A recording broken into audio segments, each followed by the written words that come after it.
হুসাইন একবার বিশ্বনবীরে প্রশ্ন করলেন, নানা মানিল আমজাদ ইলাল্লাহ, বলেন তো নানা আল্লাহর কাছে কে বেশি দামি, আপনি নাকি আমি?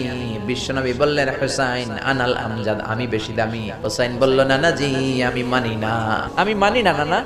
কেমন করে আপনি আমার চাইতে বেশি দামি হন? আপনার চাইতে আমি বেশি দামি। বিশ্বনবী বললেন, কাইফা যালিক, কেমন করে এটা?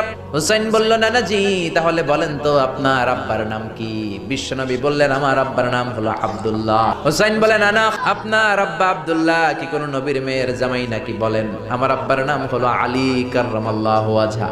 আমার আব্বা হলো শেরে খোদা, দুনিয়ার সব কাফির মুশরিকদের জন্য আল্লাহ আমার আব্বারে বাগ বানিয়ে পাঠিয়েছে। বিশ্বনবী বললেন, তাই তো?